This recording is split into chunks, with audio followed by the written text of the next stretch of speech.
ላላችሁና ፕሬዝዳንት ኢሳያስ ወጡና ተናገሩ። የቀይ ባህር ላይ ባለቤትነትን መብትም ስልጣንም ያለው የቀይ ባህር ተባባሪ አገራቶችን የሚጋሩ አገሮችን ሌሎች አይመለከታቸውም። እስራኤልን ነው አይመለከትሽ ይያሉ ያሉ ኢትዮጵያን ነው አይመለከትሽ ያሉ። እስራኤል ምናልባት እዚህ ቀጠናው አካባቢ አንድ ግራንድ አላያንስ የሆነ ወይም ደግሞ ትልቅ የሆነ ጥምረት ልትፈጥር ትችላለች። ለኢትዮጵያም ልክ እንደ ሲሳይ ሊቆጠር የሚችለው ከእስራኤል ጋር ልትፈጥረው የምትችለው አንድ ትልቅ ጥምረት አለ። ምን ታስቡ ወንድ ሴትን አይተለባበስና እንደ ሴት ይሄ ልክ ሌላ አገር ላይ እንደምናየው አይን ነገር ወንድ ሆኖ ሴት መሆን የሚለውን አይን ነገር አለ አይደል? ቃሉንም አልጠራውምና እንደዛ አይን ነገር ሆኖ የመምጣቱ እንዲሁ ዝም ብሎ የተፈጠረ ነው ወይስ ማህበረሰባችን ውስጥ ሊያሰርጹ የፈለጉት ነገር አለ የሚል ነገር ብዙ ሰዎች ጋር ጥያቄው ተነስቷል። ጌታቸው ረዳ ብቻ ሳይሆን ጌታቸው ረዳ አሁን እኮ በአደባባይ ምንድነው የካማራ ህዝብ ጋር ሂሳብ እናወራዳለን ብሎ ይሄን በኤሊት ደረጃ አረገውና ከዛ የቲፒኤልኤፍ ኃይል ማለት ነው መነኩሴ እየደፈረ ንጹሃን እየገደለ እየጨፈጨፈ እስከ ደብረ ሲና መጥቷል። አሁን እንደዚህ አሁን በዳይ ሰዎችን እሷ ብቻ አይደለም እሷን ለምሳሌ እንዳለችው እሷም ተበድላለች እና እንዲህ በዳይ ሰዎች በአደባባይ ንስሐ ሲገቡ አትመለከትም።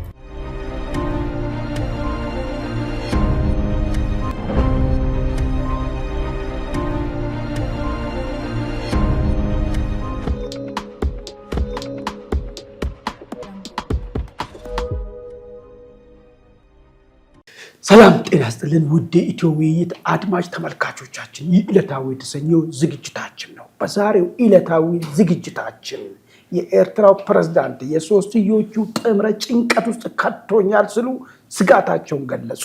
ምንድነው ጭንቀቱ? ከየት የመነጨ ነው? እስራኤል ኢትዮጵያን በተመለከተ ምን አቋም ያዘች? ምን አይነት ጥምረት ተፈጠረ የሚለውን ነገር በዝርዝር ይዘናል።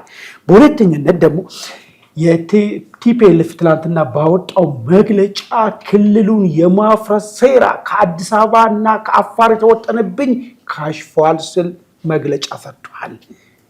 ምንድነው የተወጠነው ሴራ የሚለውን ነገር በዝርዝር ይዘናል። እንደዚሁም ሰሞኑን ቲክቶክ ክሬቲቭ አዋርድ በሚል አንድ የቀረበ ዝግጅት ላይ የኢትዮጵያን የባህል አለባበስና ማንነትን የጣሰ አለባበስ ለብሶ የቀረቡ ሰዎችን እና ፕሮግራሙ አዘጋጅ የሆኑ ሰዎችን ቁጥጥር ስራው እያጣራ ነው ስል ፌደራል ፖሊስ መግለጫ አወጥቷል።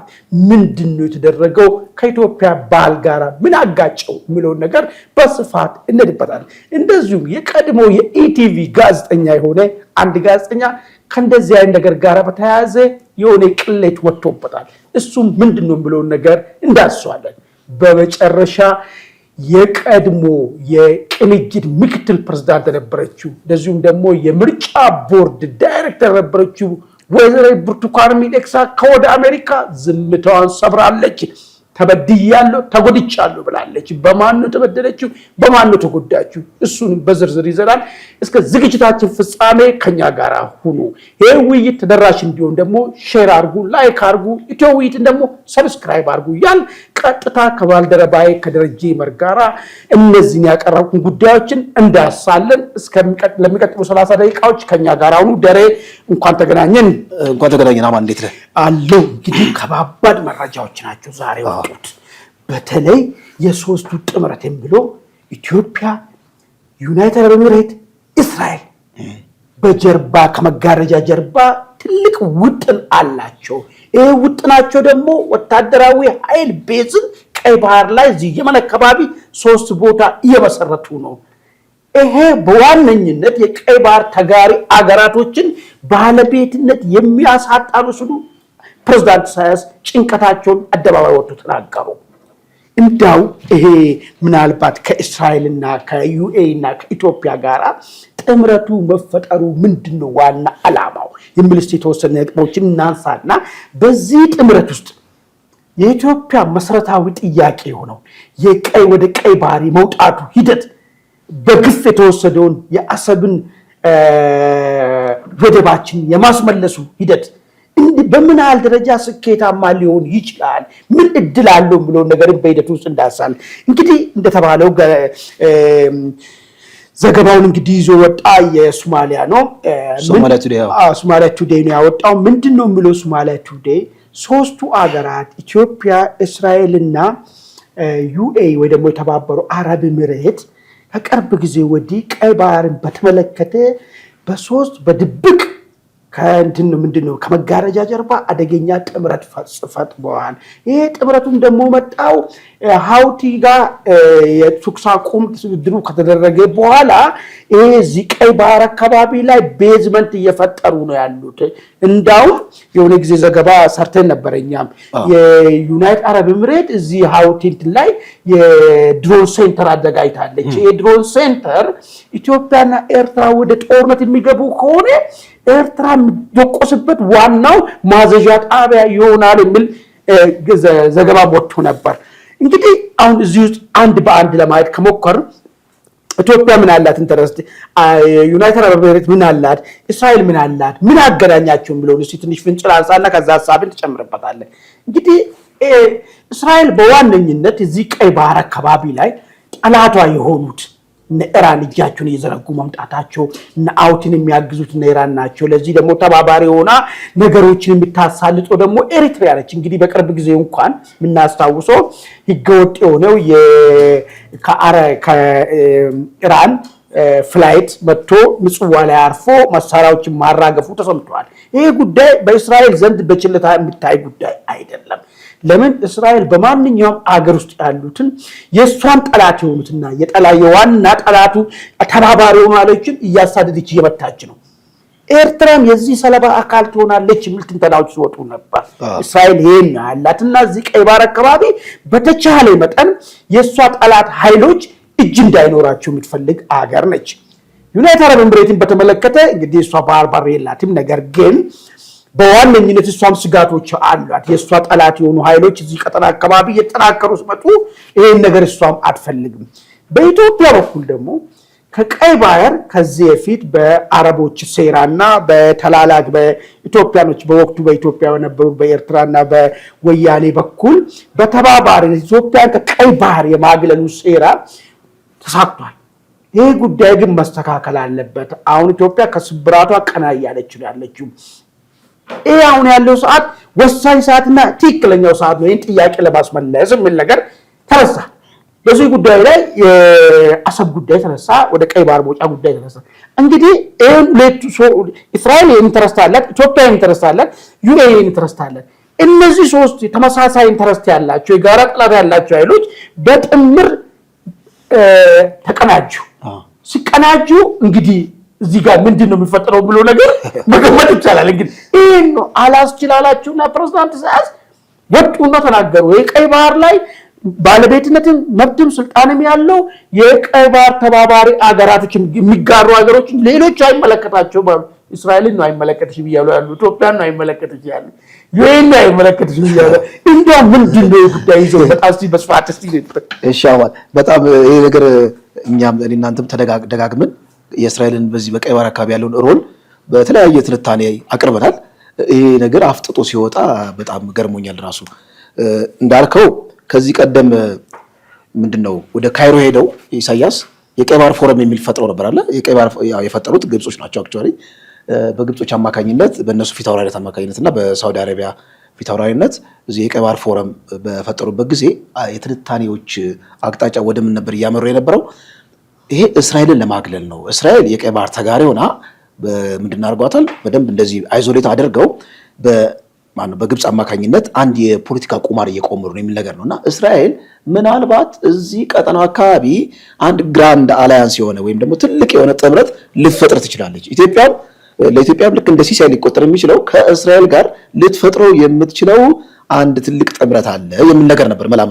መላምቱ ስጋ ለብሶ ይኸው በጋድ እየወጣ ነው ማለት ነው። አንደኛው መነሻው እዚህ ሃኒሽ የሚባል ደሴት ታውቀዋለህ? የመንና ኤርትራ እርስ በርስ ጦርነት ገጥሞ ነበረ።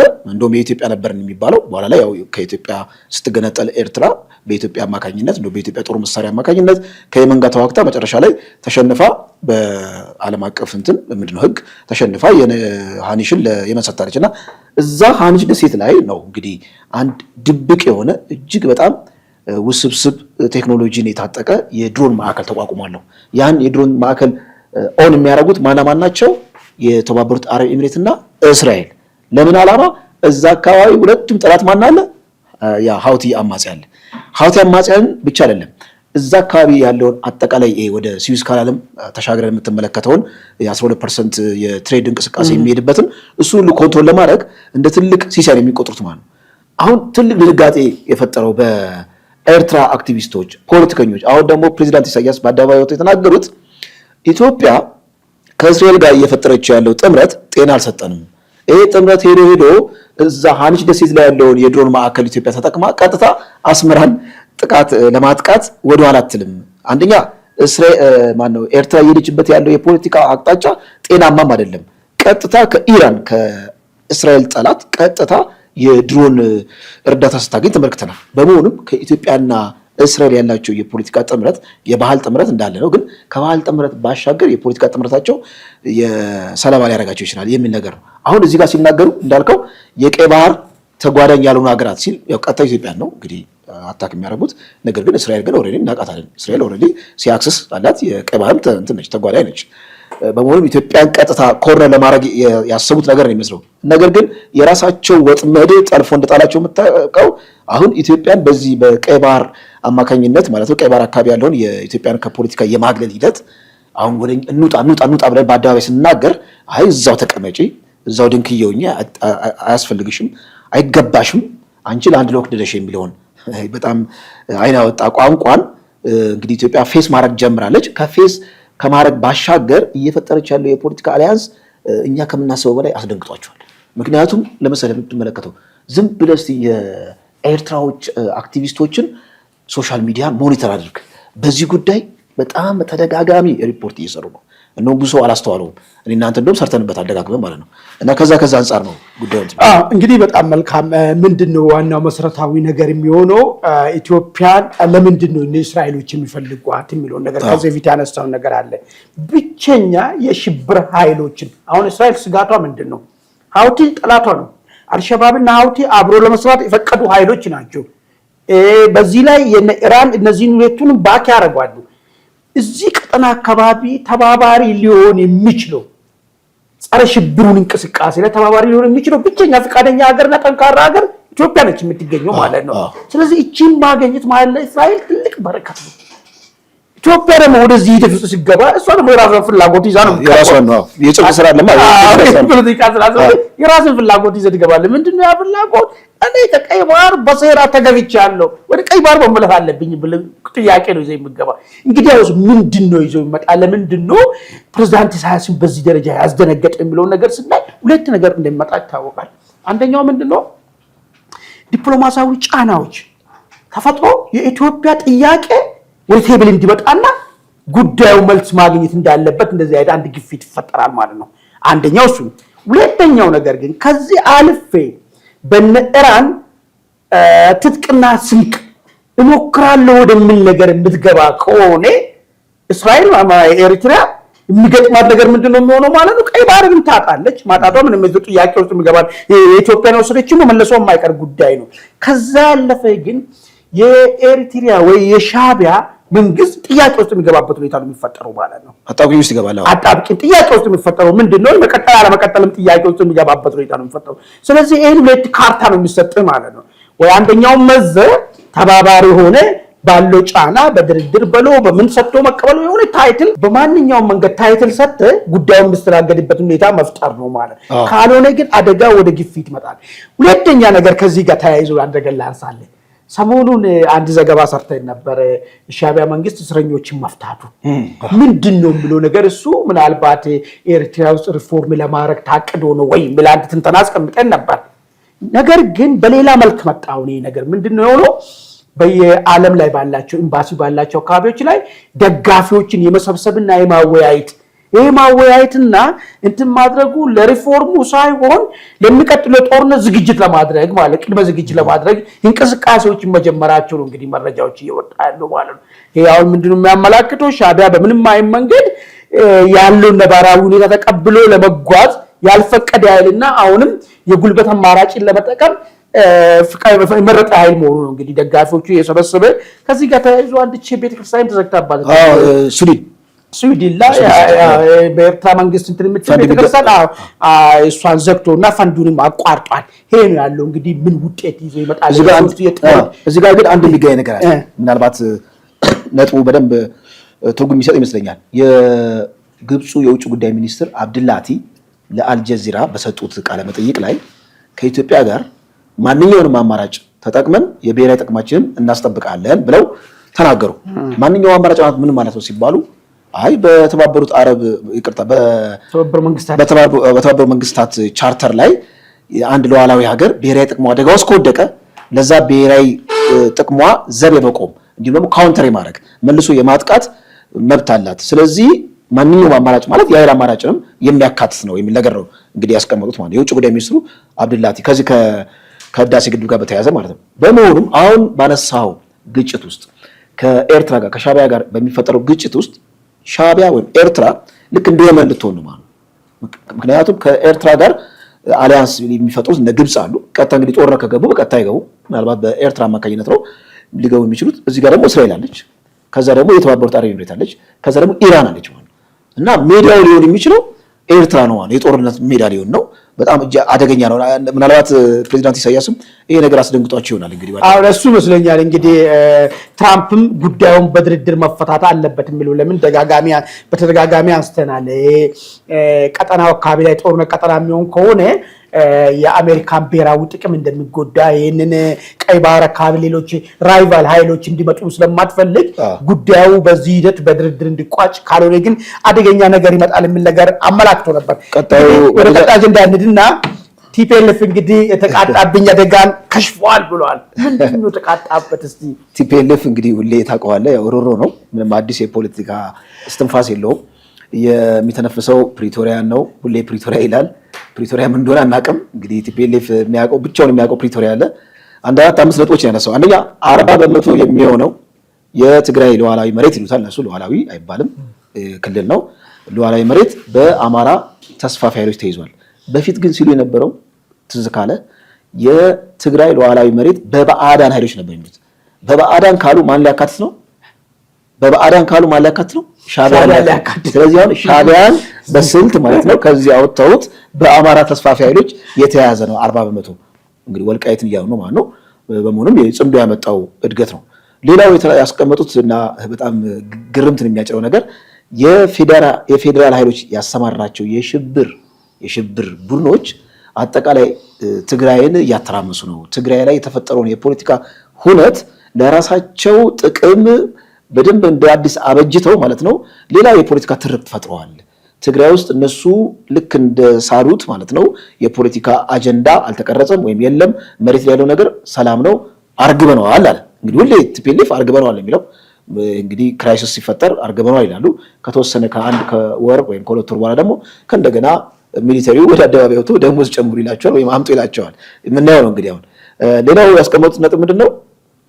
ከወታደሮቹ አመጽ ጋር ያልተገናኘ ነገር ሲራገብ ነበር። በተለይ በመንግስት ደጋፊ የዲጂታል ሚዲያ አውታሮች ብለው አስቀምጠዋል። የፕሪቶሪያ ስምምነት አደጋ ውስጥ ወድቀዋል። ለምን? አንደኛ መንግስት ነዳጅ ድጎማ፣ ነዳጅን በተመለከተ ወደ ትግራይ የሚገባውን ከልክሏል። ነዳጅ የለም። የድጎማ በጀት ቆሟል። ኤፈርት የተባለው በጣም በርካታ ማህበረሰብ በስር የሚያስተዳድር በብሺ የሚቆጠሩ ዜጎችን የሚያስተዳድረው ድርጅት ሂሳብ ታግዷል። እነዚህ ሁሉ ምልክቶች ወደ ሌላ ጦርነት እንድንገባ ዋዜማ ላይ እንደሆን ያሳያል። ያ ማለት እንግዲህ ጦርነቱ አይቀሬ ነው ማለት ነው። እንግዲህ ስትፈታው ቅኔው ማለት ነው በእነሱ ቋንቋ። ሌላ ያስቀመጡት ምንድነው? እንግዲህ ከወታደሮቹ አመጽ ጋር የተገናኘ ምንም አዲስ ነገር የለም፣ ተንኮሉ ከሽፏል ብለዋል። ወታደሮቹም በሰላም ወደ ቤታቸው ተመልሰዋል። አይ ነገር ነው ያስቀመጡት። ይሄ እንግዲህ የተለመደ የቲፒኤልኤፍ ማታለያ መግለጫ ነው። ቲፒኤልኤፍ ሁሌ አጀንዳውን በሙሉ የሚያከሽፈው በእንደዚህ አይነት እንደው በሬ የወለደ ፕሮፓጋንዳ ነው። ትግራይ ውስጥ እውነት ለመናገር ያለው ክራይሲስ ልክ እንደዚህ ሸፋፍነ የምታልፈው ነው። ደሞዝ ጭማሪ ብለው በአደባባይ የወጡት እኮ የፕሬዚዳንቱን እኮ ጽሕፈት ቤት እኮ ነው የወረሩት። ፕሬዚዳንቱ እኮ ለቀናት እኮ ተሸሽገው አደባባይ እንኳን አልታዩም። እንደውም ታግተው ነበር ነው የሚባለው። ታግተው የሆነ አንድ የአምባሳደር ቤት እሱ ነበር የነበሩት ነው የሚባለው። እስካሁንም በአደባባይ አላየናቸውም በነገራችን ላይ። እና ምን ተብሏል? ደብረጽዮን ወደ ስልጣን መምጣታቸው አይቀርም ነው። ከተወሰነ ጊዜ በኋላ ደብረጽዮን ወደ ስልጣን ይመጣሉ። ሲመጡ ግን ብቻቸውን አይደለም።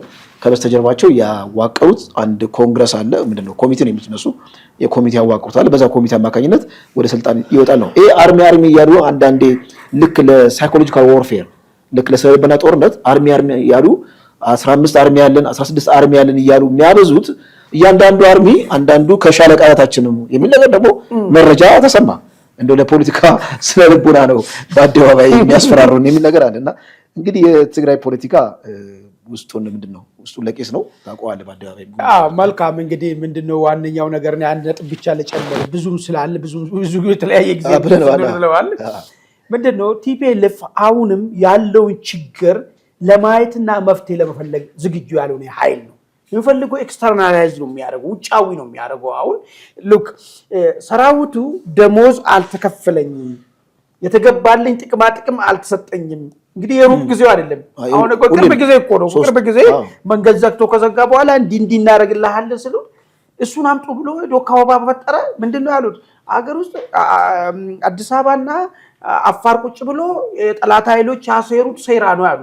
ለምንድነው ለማየት ዝግጁ የማይሆኑ? ሰራዊቱ ምን ፈልጎ ነው የሚለውን ነገር ማየቱ ነው የሚሻለው ነገር ማለት። ሁሌ ነገሮችን ውጫዊ ያረቆ መቀጠል የሚችልበት ጉዳይ አለ። ሁለተኛ ምንድነው ያሉት ውስጣቸው ያለው መለያየትና መከፋፈልን እሱን በማይፋንታ ምንድነው ያሉ ከውጭ የመጣብን ኃይል ነው እኛውንም አንድ ነን የሚለውን ነገር ነው ሊነግሩን የፈለጉ ነገር ማለት። ይሄ ነገር ግን እየበሰለ ሄድና ወይ ደግሞ እንደ ጋንግሪን እየበላ ሄድና መጨረሻ ላይ እግር ቆርጦ ወይ ህይወት የሚያጠፋ ነገር ነው የሚመጣው ነገር ማለት። እሱን ቢቀበሉ መልካም ነው የሚለውን ብቻ ምክር ልስጥና ውድ አድማጭ ተመልካቾቻችን እናንተም በዚህ ጉዳይ ላይ የቲፒኤልኤፍ ኃይል ሁሉ ጊዜ ነገሮችን ውጫዊ ማድረጉ እውነት በትግራይ ክልል ያለው ችግር ከሌላ ቦታ የመጣ ውጫዊ ችግር ነው ወይስ በውስጥ ያለው ችግር ነው የሚለው ነገር ላይ የየራሳችሁን ሐሳብ ይሰጡን እየጠየቅን ወደሚቀጥለው አጀንዳ ብንሄድ ይቻላል።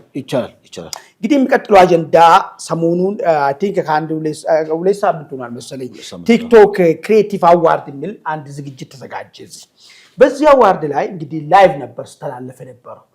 በዚህ ላይቭ እንትን ላይ አንዳንድ ሰዎች ከኢትዮጵያዊ ባህል ያፈነገጠ እኛም ማናውቁ እዛው ምዕራባውያን አካባቢ እንደዚህ አይነት ፍላጎቶችን ያላቸው ሀገርና ማህበረሰቡ ያን ፍላጎት የሚቀበለው አካባቢ ላይ የሚለበሰውን አይነት ነገር ምንድነው የሚባለው ወንድ ሆነ እንደ ሴት መልበስ ራቁት ይቀርሽ የሚል አንድ ሲስ ልብስ ደግሞ ለብሳ የመጣች ሴት ነበር አለች። ኦልሞስት እርቃኗን ማለት ነው። እንደዚህ አይነት ነገር አለባበስ ለብሶ መምጣት ብቻ ሳይሆን ያ አለባበስ ይሄ ወግ አጥባቂ የሆነ ማህበረሰብ ነው እኛ ማህበረሰባችን ማለት ነው። በባህሉ አይደራደርም። እንደዚህ አይነት ነገር ጋር ምንም የፈለገው የትኛውን ብሔረሰብ ቢሆን እንደዚህ አይነት ጉዳይ ላይ ኮምፕሮማይዝ የሚያደርጉ ጉዳይ የለውም። ነገር ግን ማህበረሰብ የሚያዩ ቴሌቪዥን ጣቢያ ላይ ላይቭ ነው ስተላለፈ ነበር።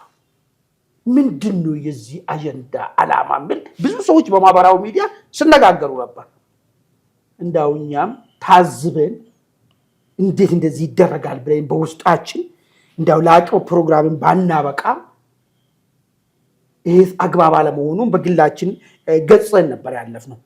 በኋላ ግን ነገሩ እየበሰለ ሲሄድ ምን ታስቡ ነው ወንድ ሴትን አይተለባበስና እንደ ሴት ይሄ ልክ ሌላ አገር ላይ እንደምናየው አይን ነገር ወንድ ሆኖ ሴት መሆን የሚለውን አይን ነገር አለ አይደል? ቃሉንም አልጠራውምና እንደዛ አይን ነገር ሆኖ የመምጣቱ እንዲሁ ዝም ብሎ የተፈጠረ ነው ወይስ ማህበረሰባችን ውስጥ ሊያሰርጹ የፈለጉን ነገር አለ የሚል ነገር ብዙ ሰዎች ጋር ጥያቄው ተነስቷል። በኋላ መንግስት ጉዳዩን አያየና አጠናና ምንድነው ይሄ ነገር እንዲሁ በስተት የተፈጠረ ነገር ነው ወይስ ታስቦና ታቅዶ የተደረገ ነገር ነው ብለው ነገር ካጠነ በኋላ ቁጥጥር ስራ ሆነባቸው። ፕሮግራሙንም ያዘጋጁ ፕሮግራሙ ላይም ያፈነገጠ ከኢትዮጵያዊ ባህል ያፈነገጠ አለባበስን ወንድ ሆኖ እንደ ሴት አክት ማድረግ ተለያየ የምትሉት ነገር ይዞ እንትን ያሉትን በቁጥጥር ስር ያዋለበት ሁኔታ ነው ያለው። ይሄ በጣም ጥሩ ነገር እኔ የሚደገፍ ነገር ነው። ይጠናቀር። አስተማሪ የሆነ እርምጃ መወሰድ መቻል አለበት። ጫናዎች ሊመጡ ይችላሉ። ይሄን የሚፈልጉ ስላሉ ምዕራባውያን እነሱ እዛ ሀገራቸው ላይ እዛ ከፈለክ እዛ ስትሄድ እንደነሱ እዚህ ግን አይቻልም። ኢትዮጵያ ውስጥ አንፈልግም። ማህበረሰባችን ይሄን ነገር አይፈልግም አይደል? አይቀበልም። ማህበረሰባችን ይሄን ነገር አይቀበልም። ስለዚህ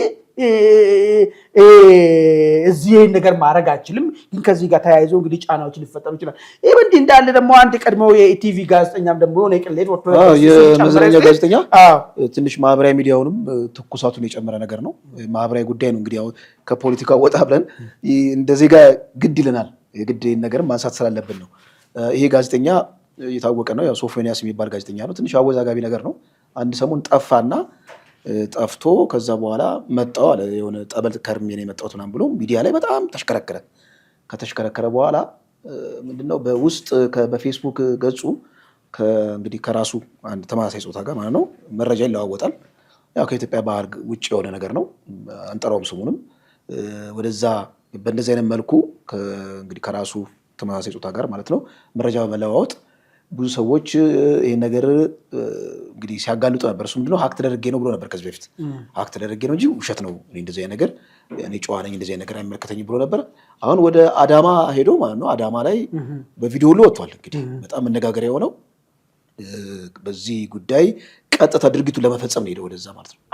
ይሄ የሚባለውን ነገር ድርጊቱን ለመፈጸም ሄደ። ቪዲዮ ቀርጸው እንግዲህ ኤክስፖዝ አድርገውታል፣ አጋልጠውታል። ይሄ ነገር ለኢትዮጵያውያን ትምህርት ነው የሚሆነው። የጋዜጠኛ ነው፣ ታዋቂ ነው። በመሆኑም እዚህ ግለሰብ ላይ እንደዚህ ነገር ሲሆን እኛ እንደውም ሆን ብለን ማለት ነው ከዚህ ቀደም የሚያጭበረብረውን ነገር በድብቅ ከብዙ ሰዎች ጋር እንደዚህ ይነጋገር ነበረ። በአደባባይ ሆን ብለን ለማጋለጥ ነው ይህን ትራፕ ይህን ወጥመድ ሲያደርግ ነው ብሏል። ቪዲዮ ሲቀረጽ ያው ሲደበድቡት ያሳያል። እንግዲህ ልቀቁ እባካቸው አትርፉኝ ምናምን እያለ ሲማፀን ያሳይቷል። ከተወሰነ ጊዜ በኋላ ለቀውት ሲሮጥ ያሳያል። ዞሮ ዞሮ ምንድን ነው የሸፋፈነው ነገር አለባብሰው ቢያርሱ ምንድን ነው በአረብ ይመለሱ የሚባል ነገር አለ። መሸፋፈን ጉዳዮችን ዞሮ ዞሮ እንደዚህ ያፈነግጣል። ምንድን ነው ፈንድቶ ይወጣል። በደንብ መፈተሽ አለበት ማለት ነው። እያንዳንዳችን መፈተሽ ማለት የተቋማት መፈተሽ አለባቸው። የሞራል አስተምሮታችን መፈተሽ አለበት። በደንብ ይሄ ነገር በደንብ አድርጎ ምርር ባለ መልኩ ማለት ከኢትዮጵያ እንትን ውጭ ነው የሚለው ነገር ብቻ ሳይሆን ምርር ያለ እርምጃ ያስፈልጋል። እንግዲህ ኢትዮጵያ አንድ የሚታመን ነገር ምንድን ነው 99 ማለት በሚችልበት ማህበረሰባችን አማኝ ነው። ፒቲስት ያለበት ሀገር አይደለም። ይሄ ሃይማኖቶች ደግሞ ኢትዮጵያ ውስጥ ያሉ ሃይማኖቶች ደግሞ እንደዚህ አይነት ነገሮችን አንዳቸው የሚቀበሉ ሃይማኖቶች የሉም።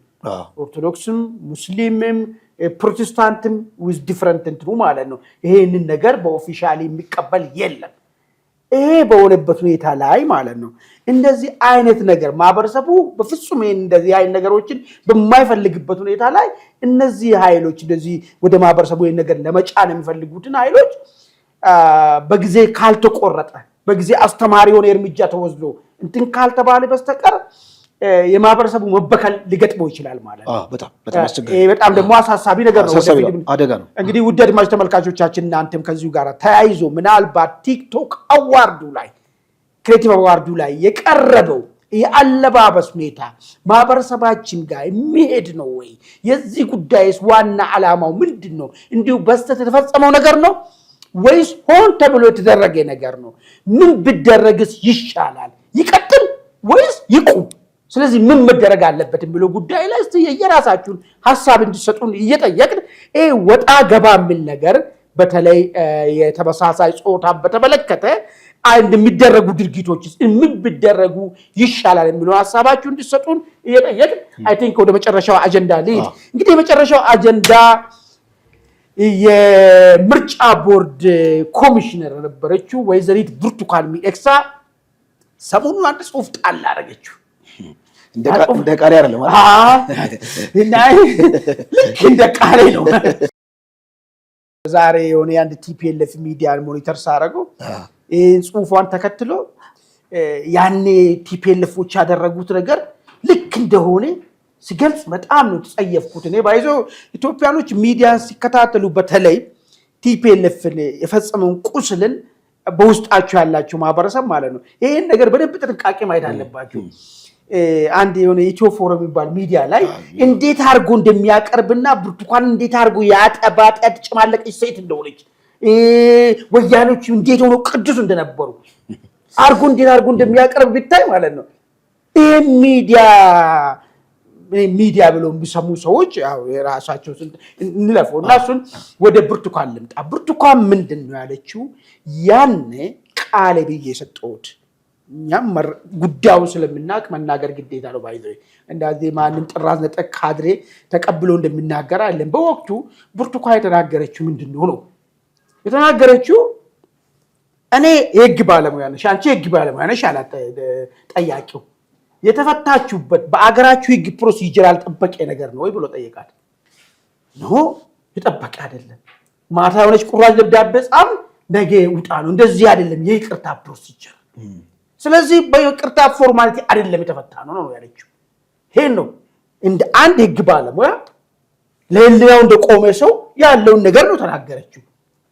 በዚህ ምክንያት ነው እንግዲህ አቶ መለስ ሴትዮዋ ነበር የሚሉት እና አቶ መለስ ያው ግን ሁሉም እኮ የዘራውን ግፍ እኮ አጭዷል። ምንም እኮ እንደግዙ እንትን የለውና ስለዚህ በዚህ መንገድ ስትታሰር ያኔ እንዲምለበለቡት ካድሬዎች ነበሩ ለሽመልስ ከማል የሚባሉ አይዞ ስለ ሽመልስ ከማል እኔ እስኪንደር የሚናገረው ነገር ብትሰማ ማለት ጋዜጣ ጽፈው ነበር እስኪንደር ማለት ሽመልስ አሁን ድኮም ይላል ሽመልስ ከማል ይተዳለ ድምፁ የለምና የሶስት ምርጫ ለመብቃት 10 ውሸት ዋሻለሁ ብሎ ሽመልስን ሲገልጸው በጣም ምንም ማየት ኢንተግሪቲ የሌለው ሰው ሆኖ ማለት ደግሞ ኢህአዴግ ይወዳቸው እንደዚህ ሰው እንደለዛም ነው አምጥቶ እዛ ደረጃ ያደረሰው እንጂ በጣም እና እነ ሽመልስ እነ ጌታቸው አዲስ ነገር ጋዜጣ ላይ እንዴት አድርጎ ጌታቸው ሲያላግጥ እንደነበረ በሱ አይስር ማለት የመታሰር መብቷን ጠብቀን አዋቂ በዛን ሰዓት እንግዲህ ድንቁርና እኮ ሆነ ቦታን ሲገዛ ማለት ነው።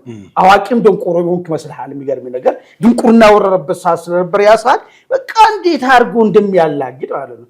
ከዛ አሁን ብርቱካን ሰሞኑን ብቅ አለችና እነዚህ ሰዎች እኔን ጎርቶኛል፣ በድሎኛል ሽመልስ ሞት ፍርድ ይፈረድባት ብሎ እኮ ጠበቀ የጠየቀ ሰው እኮ ነው። ይገርም ነው። እና ይጎርቶኛል በድሎኛል የሚል ነገር ነው ያነሳችው። ይሄ ለምን ተነሳ የሚል ነገር ለምን ተነሳ ማለት አይቻልም። ነጌታቸው ብርቱካንም በግሏ በደሏት፣ ኢትዮጵያ ህዝብን ደግሞ በጋራ ነው በደለው። ጌታቸው እኮ ባይዘው እኮ አንዳንድ ጊዜ ዝም ብሎ ስልጣን ላይ ስለወጣ አይ በቃ ይለፊ ይቅር በሚል ብቻ አይደለም እኮ ባይዘው ነጌታቸው የተጫወቱ ሮል ቀላል ሮል አይደለም። ጦርነቱ ከመከስከሱ ጀምሮ የጦርነቱ ኮርስ ውስጥ ምን ሲያደርግ እንደነበረ ማለት ነው። ስንት ንጹሃን ጦር ሜዳ ላይ መሳሪያ ይዘው ያልወጡ ሰዎች በአፋር እንዳለቁ፣ ስንት ንጹሃን በዚህ በአማራ ክልል እንዳለቁ ነጌታቸው ያዘመቱ ሰዎች ናቸው። አሁን እሱ ከደሙ ንጹህ ነኝ እኮ እንደዛ አስኬድምና እንዳንዴ መታየት አለበት። ለዛ ይመስለኛል ብርቱካን አሁን ብቅ ብላ ነጌታቸው በድሎኛል እኮ የሚል ነገር አነሳችሁ ነገር ማለት ነው። በዛን ሰዓት በጋዜጣ ላይ በሚጽፉ ጽሁፍ ጎርቶኛል።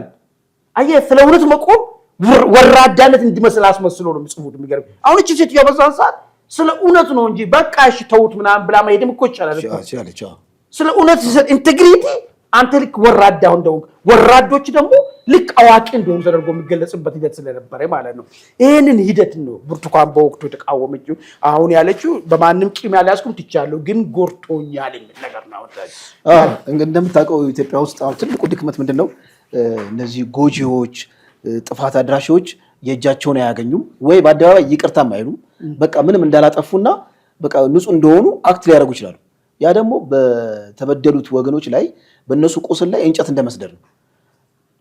በአደባባይ ተመልክተናል። እንዳልከው ጌታቸው ረዳ ብቻ ሳይሆን ጌታቸው ረዳ አሁን እኮ በአደባባይ ምንድነው ከአማራ ህዝብ ጋር ሂሳብ እናወራርዳለን ብሎ ይሄን በኤሊት ደረጃ አረገውና ከዛ የቲፒኤልኤፍ ኃይል ማለት ነው መነኩሴ እየደፈረ ንጹሃን እየገደለ እየጨፈጨፈ እስከ ደብረ ሲና መጥቷል።